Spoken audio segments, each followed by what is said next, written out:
So I arrive on set the first day, and I have to, I basically have to do the scene with Nina, like in the car park, where I come up to her. I don't know if you guys remember the first episode, and she, and I say something about her dad, and her dad would be proud that she was here, and she's like, "Oh, thanks," and then she kisses Ian after that. That's what I remember.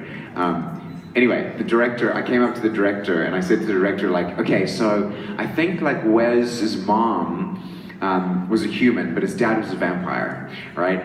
And I'm going on about this whole thing about how like, so he's kind of upset because he wanted to be a vampire, but isn't a vampire, and blah, blah, blah, blah, blah. And the director just looks at me and he's like, yeah, they just want you to be likable.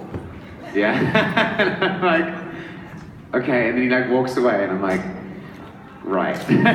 Like, okay, so yeah, he's like, you know, just get everyone to like fall in love with you.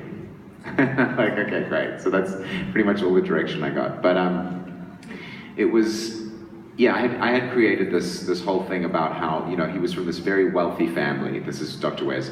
They have a house on Nantucket, right? But he's kind of like, he dresses like Indiana Jones meets like Nantucket, you know, that preppy, like old money type thing. You got me. And so I was actually going to start a line of clothing called Wes Maxfield clothing, because his clothes were so cool.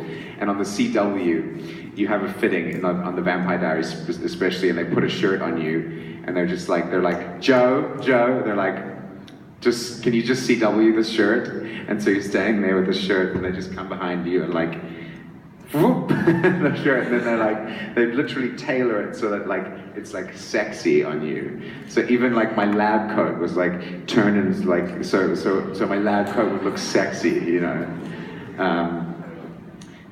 Yeah, it was cool. And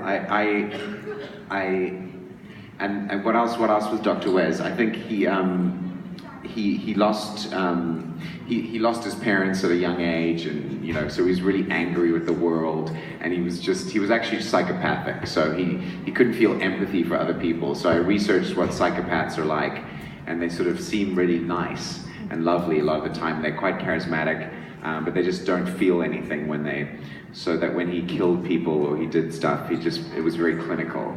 And so it became so creepy that Ian used to call me Creepy Ken Doll. Yeah. Okay, thank you. It was my pleasure. Thank you for your question.